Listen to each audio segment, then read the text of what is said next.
Hello po mga kababayan, kamusta po kayong lahat? And once again, welcome back to another episode of Simply Talkies Vlog.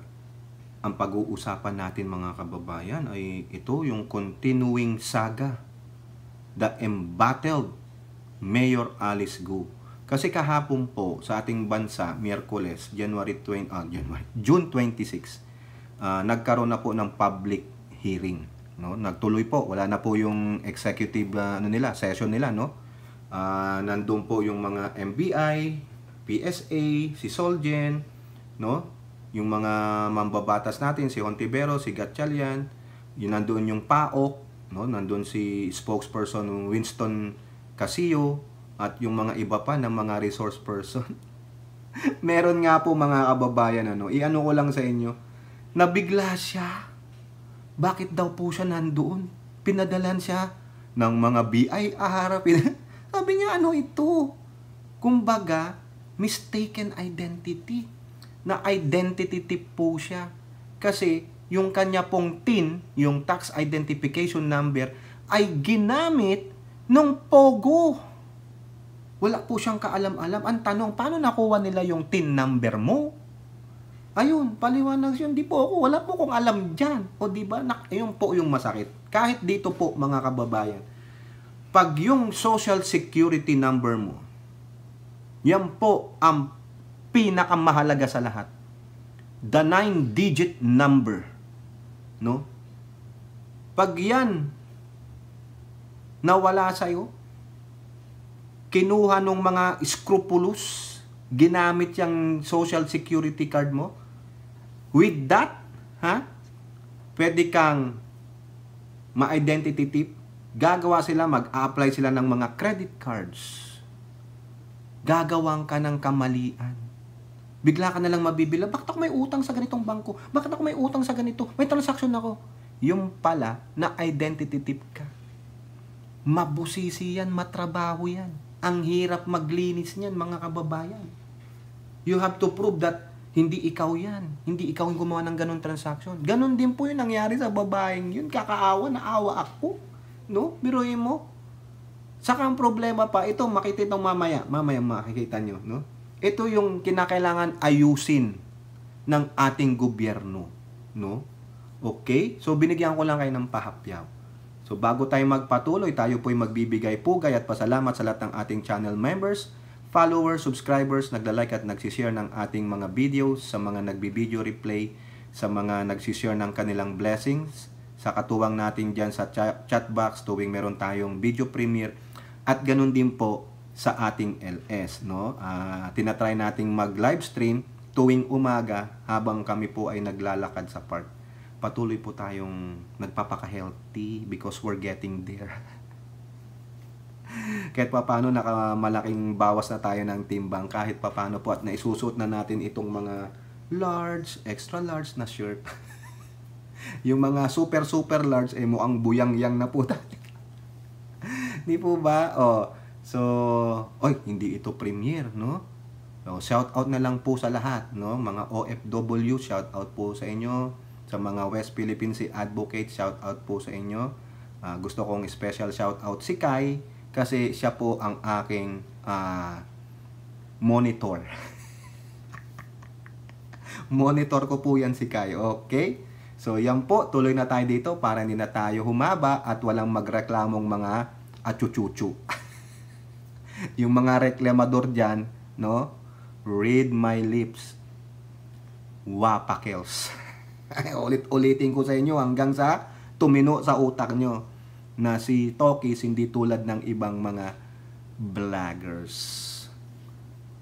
Hindi ako oo sa kapritsyo nyo. Huwag nyo akong diktahan. Maski na magpalipad kayo dyan, bigyan nyo ako ng super thanks, super chat, super stickers. Magpa-member kayo, hindi nyo ako madiktahan, ha? Huwag nyo akong itulad sa mga kinakaya-kaya nyong mga vloggers, no? Kasi isa lang naman ang ano ko sa inyo eh. I-PI ko lang kayo. Tiyak o iiyak na lang kayo. Awayin natin yung mga umaaway sa gobyerno. Huwag nyo kaming pag-awa-awaying mga vloggers ng supporters ng admin. Anong pag-aawayan namin? Dahil kayo? Sa akin, hindi kayo kawalan as viewers. Dahil hindi ko kailangan ng mga makikitid ang utak dito na sinasabing admin supporter. Yung mga naggagaling-galingan, ha? Pare-pareho lang tayo dito. Nakikibasa ng balita. Pwedeng magkatugma tayo ng opinion at reaction, pero sometimes hindi. Ganun po yun. Demokrasya. Pero sa sobrang demokrasya, huwag kayong maging diktador. Ako, diktador ako sa channel ko. Channel ko to. Diba? Viewers ko kayo. Member ko kayo.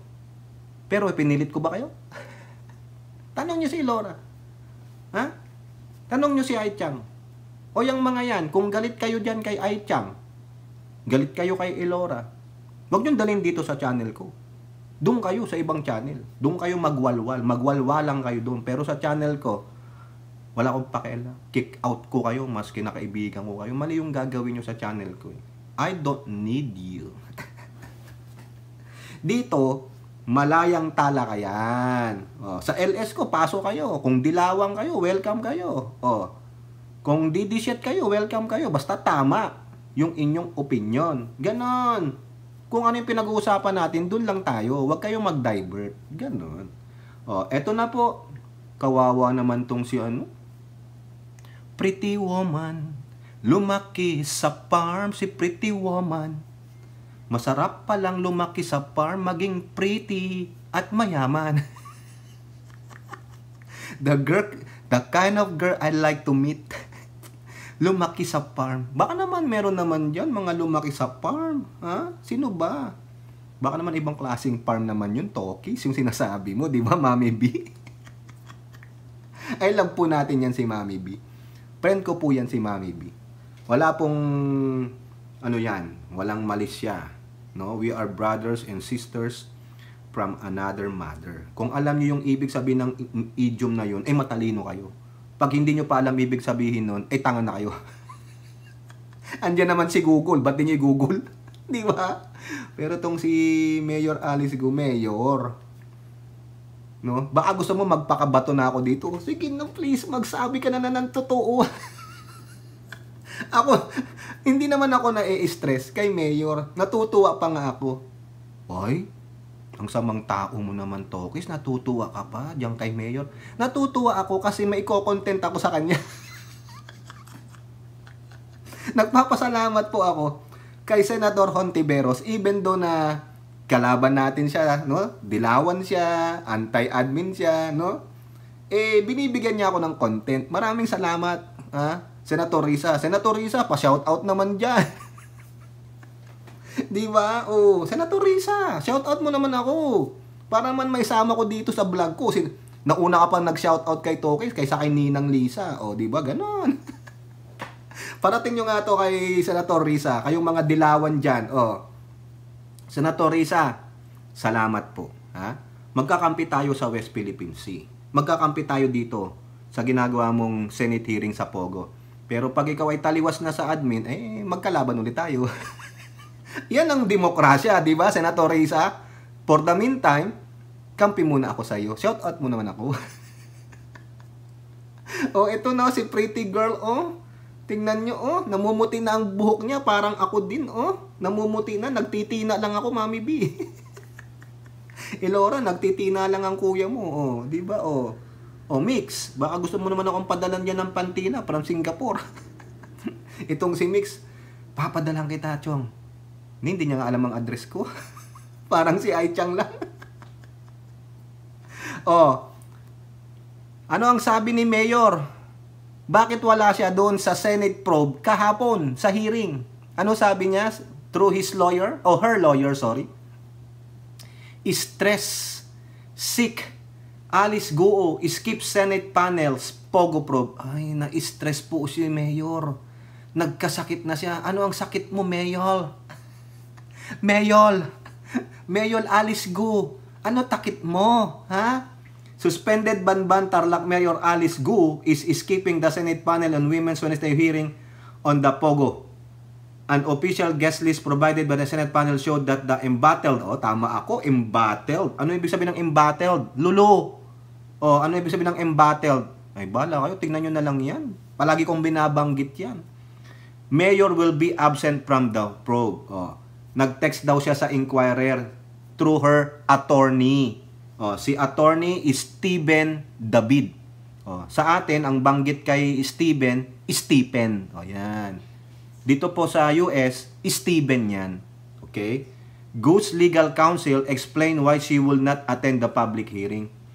She's not feeling okay. She is sick and stressed. Parang ang dating Alam nyo? Dito ha. Kayo dyan. Sabi niya, paggising ng umaga, I don't feel okay. I'm gonna call my work. I'm gonna call in sick. I have a lot of sick time. Okay. Yung pala maya-maya, an hour after, I feel okay, but I'm gonna go to the mall. Magmo-malling lang pala. O di kaya a-attend ng concert. Meron po niyan, mga kababayan. Lalo na yung concert ni Taylor Swift. Idol niya si Taylor Swift. Yung babae, nag-call in sick Tapos nakita siya na-picturean siya nasa concert ni Taylor Swift. Di ba? Nagsakit-sakitan. Di ba? So, nag-call in sick si Mayor. So, sabi niya, sorry po, di ko po kaya. Na-stress ako, nagkasakit ako, nilalagnat ako, nanginginig ako. Totoo ba yan? May doctor's note ka ba? Di ba? Dapat nanghiging ka ng doctor's note. Ang problema, baka di na naman authentic yan. Kailangan may puncture hole. Kaya kayo mga kababayan kung ako teacher pa sa Pilipinas, kung professor pa ako sa university at colleges, kung may absent, nasa ng doctor's note? Dapat may puncture hole yan. Di ba, mga kababayan? Kasi 3 absences, drop ka. Da-drop talaga kita without valid reason. Drop ka. Endorse na kita sa department. Tanggal ka na. Sayang ang 3 units mo o 5 units mo, bayad yun Ganun po tayo kahigpit. Hindi po tayo yung, ganun. Hindi. Gusto mo, tawagin mo, dali mo dito parents mo. Meron po yan. May nagdala ng lola pa dun ang sabi ng Anong sabi ng Senado? Senate summons Gu to Pogo probe. Cites lack of good reason to be absent. Hindi sila naniniwala na ikaw ay may sakit. No? Ganyan po kasi wala kang pinakitang authentic na doctor's note. Wala kang pinadala na authentic medical note from the doctor. Kaya sabi nagalit ang Senado. Umattend ka dito. Kung hindi, isa-cite or contempt ka. Isasabpina ka na. Ito sabi ni Hontiveros. Senator Hontiveros, shout out mo naman ako. Padala mo ako ng video. Sabi mo lang, hi Tokis, how are you? Kampi-kampi muna tayo. Di ba? Ay, joke lang po. Senator Risa Hontiveros, baka i-demanda mo naman ako. Di ba? Quote, I need to just to. Ano ba namang English yan? Senator, anong English yan? Ang gulo mo. I need to just need to. Just for the process of the committee. To repeat the chair's motion to subpoena Mayor Alice Lial Gu, Lin Wenyi, Gu Jianxiong, Sheila Gu, Ximen Lial, and Wesley Lial, and other earlier mentioned resource person who are not present and without good reason to be absent in this hearing. Ay, nagalit na po si Senator Hontiveros. Puro po mga in-check kamag-anak ni Mayor Alice Gu yung sinabi ni Senator Hontiveros. She made the statement during the panel hearing Wednesday on the proliferation of Philippine offshore gaming operators in the country. Ayan, no? Sinugundahan po ni Sherwin Gatchalian yung motion ni Senator Hontiveros na isabpina yung mga pangalang binigay ni Senator Risa Hontiveros. Walang siksik. No? Ay, mali. Walang siksik. Iba yun. Sorry naman. Walang may sakit-sakit. Di ba? Hindi valid Wala kang pinakitang medical reason. Hindi valid yung stress. No? Hindi. Kagagawan mo yan. Ito po. Puro po inquirer itong kuha natin Pasensya na po, inquirer na. Maraming salamat po. Puro inquirer. Isa lang ang GMA News. Ito pa. NBI compares fingerprints of Mayor Alice Gu Yupeng. O ayan, talagang lahat na po, no? Suspendido. Ha? Yung Gu Yupeng, mukhang siya rin yun. Pumasok siya sa Pilipinas gamit ang investor's visa ng pamilya. 13 years old na siya. Late registration. Pero, on all of this, sinasabi niya pa rin, ako po ay lumaki sa Palm. Ako po ay Pilipino. Okay, very good. Sige, magmatigas ka. Okay? Ayan. The National Bureau of Investigation is currently comparing the fingerprints of Bamban Tarlac Mayor Alice Leal Gu and Chinese passport holder Gu Yupeng. Yan po ang sabi ni Senator Risa Hontiveros. I wrote to the NBI to request the biometrics data of both Gu Yupeng and Alice Gu, looking to compare their fingerprints. We have obtained their fingerprints and these are currently being analyzed. Ayan. Diba? Patay tayo dyan. Kailangan magaling na NBI expert yung sa fingerprints, no? Yari siya. Talagang ang dami na mga totoong ebidensya na nagpapatunay na hindi totoo yung sinasabi ni Mayor Alice Gu. But she is so firm na sabihin na ako po ay lumaki sa farm, no? Si Teacher Rubilin lang ang kasama ko. Anak po ako sa madrasta ng tatay ko na isang kasambahay namin. Iniwan po ako sa farm. Lumaki po ako sa farm kaya nagkaroon ako ng helicopter. Ayun, ganon. Oh.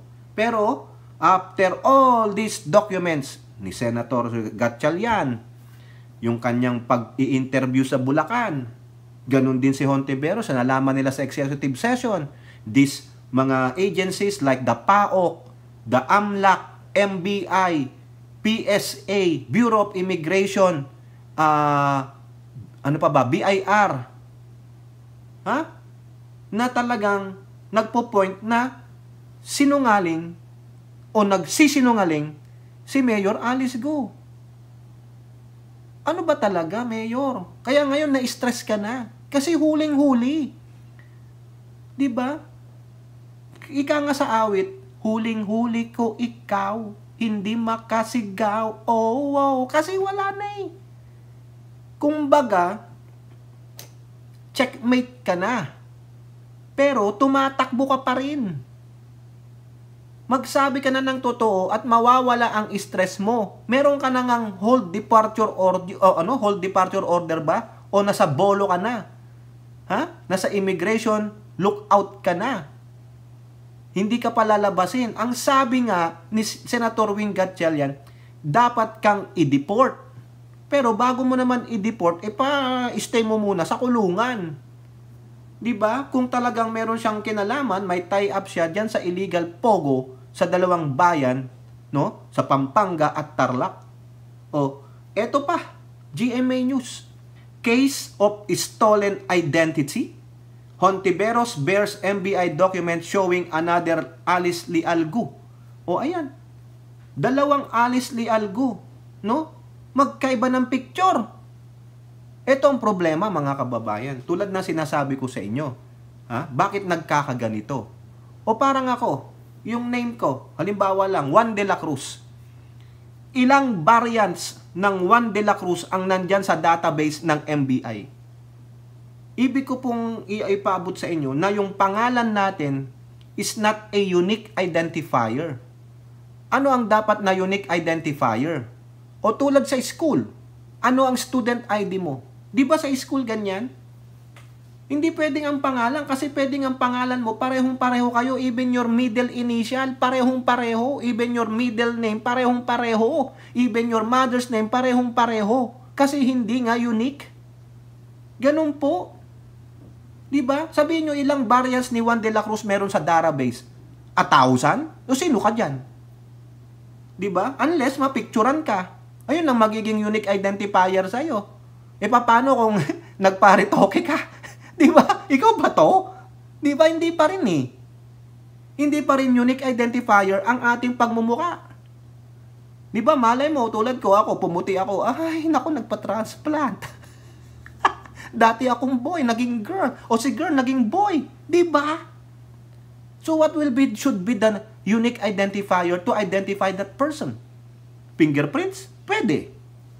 Diba? Kasi hindi naman tayo pare-pareho ng mga lines sa ating fingerprints. Otherwise, baka may ginawa ka. Even the twins or the triplets or quadruplets or quintuplets, sextuplets, septuplets, octuplets, kung ano pang plets, pallets. Diba mga baby? Lahat na lang sinabi ko yata. Diba? Student ID, employee ID, yan ang mga unique. Kasi those are, kung computer generated, so be it. Pero that will be unique. Parang school ID mo. Ano yung school ID ko? 911111101. Ganon. Diba? Tanungin ka, ano student ID mo? Ano, lalabas. O, ikaw ito? Oh, yeah, ako yan. Diba? Hindi tulad nung binigay mo ang pangalan mo, Simply Talkies. Ang daming Simply Talkies. Diba? O dito nga sinasabi ko sa inyo, what is the unique identifier of each individual in here? Na may green card at US citizen. Social security number. That is the very unique. Sa mga kotse, sa sasakyan, ano ang unique identifier? License plate. Diba? Sa license plate lang. Hindi pwede magkapareho kayo. Even your VIN numbers are not the same. Yan, di ba? Ano pa? Ito, kaya problema Yung antito ko na problema diyan sa NBI Nanguha lang siya ng clearance. O doon sa barangay pala namin, munisipyo. Nanguha siya ng clearance, sinabi, sir, kayo ba to? Mayroon po kayong kaso. Ha? Ang tito ko dito nakatira. Nag-serve sa military, retired, US citizen. Tapos kinuha niya ulit yung Filipino citizenship niya. Tapos nakukuha siya ng clearance sa munisipyo. Sir, kayo po ba to? Ha? Nandito po ba kayo? Wala. Ayun, nagpa-legal pa. Diba? Yun ang problema. Ganito nangyari dito. Kaya sabi ni Hontiveros, case of stolen identity. Hontiveros bears NBI document showing another. Baka nga maraming Alice Leal Guo. Diba? Yun ang problema natin. Dapat itong ating mga ahensya magkaroon ng unique identifiers, lalo nitong NBI, police, barangay, munisipyo. Ganun, dapat isang database na lang tulad ng sinasabi ng Pangulong Bongbong Marcos noon, naalala ko yan. Sa DICT, dapat magkaroon tayo ng central database para yung mga ahensya ng gobyerno, kung meron mang i-verify, i-clarify, ipo-pull out na lang itong unique number identification sa isang tao, andun na siya, sasambulat na sa'yo lahat. Diba? Eto pa, mga kababayan, Anong sabi dito? Si Hontiveros, she bared a document from the NBI on Binsigan showing a picture of another woman with a name Alice Guo. Diba? According to Hontiveros, the two Guo also declared Tarlac as their place of birth. O tignan ninyo, pareho sila ng birth date. Hindi kaya ito ninakaw? Ginaya lang? So, sino original dyan? Baka naghanap sila nung ganito. O baka itong isang Alice Guo na ito, wala naman siguro dito na to. O di ba? O di kaya, dedo na ito. Ito na lang kunin natin. Hindi nila alam, nasa database pala. O, patay na. Is it a coincidence na may dalawa Alice Guo na pinanganak on July 12, 1986 sa Tarlac? Malay nyo, kambal sila. Sabi nga, di ba, fraternal twins sila, hindi sila identical twins. Tangira, dami talaga lulusutan ng puta.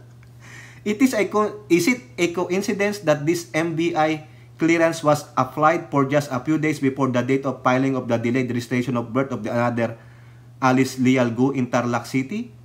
Or is this a case of stolen identity? What do you think? Diba?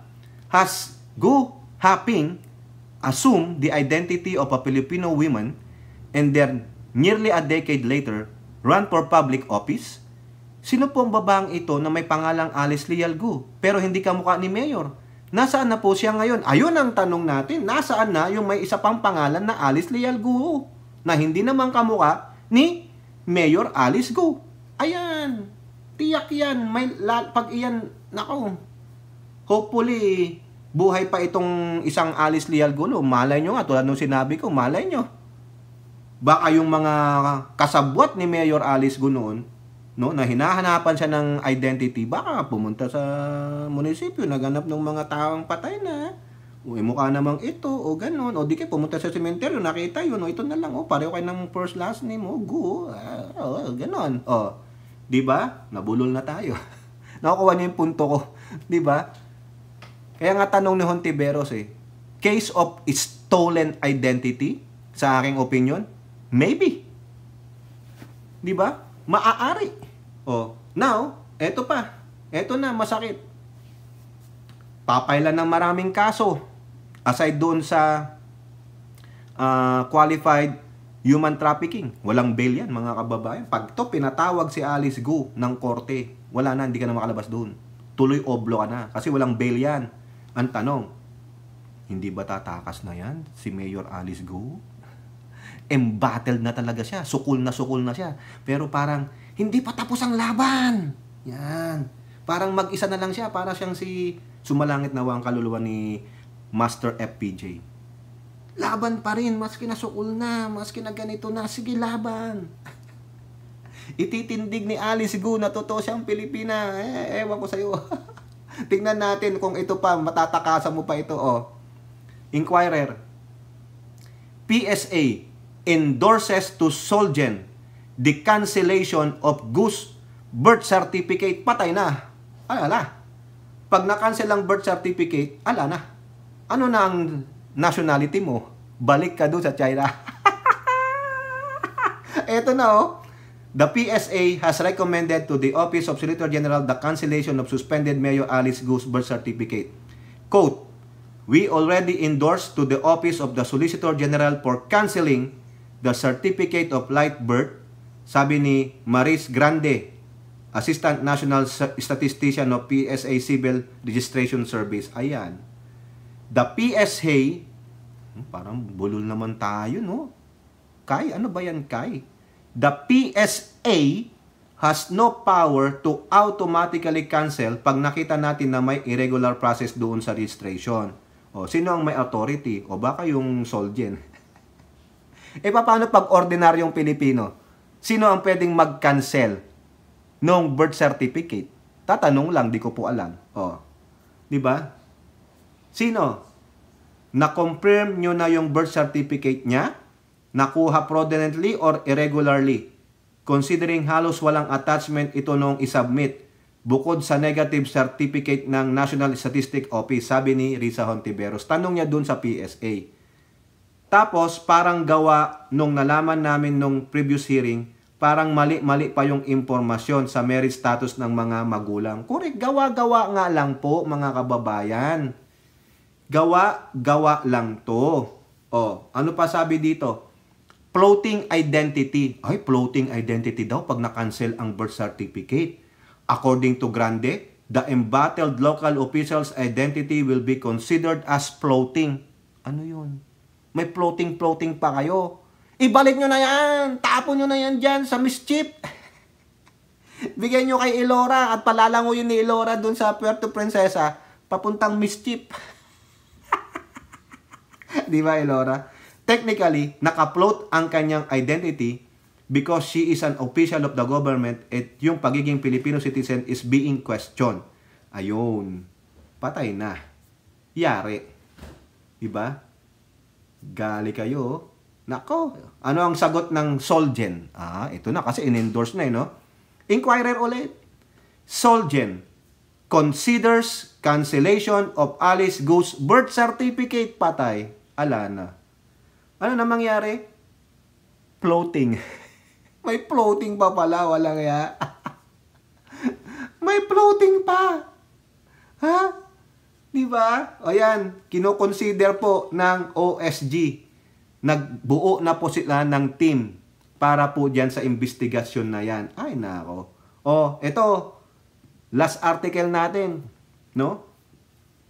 Meron pong hamon ang isang senador, si Senator Lito Lapid, kasi nakakabit po ang pangalan niya dyan sa PORAC. Na parang siya daw po ang protector dyan, siya ang may-ari ng lupa. Ano ang sabi ni Senator Lito Lapid?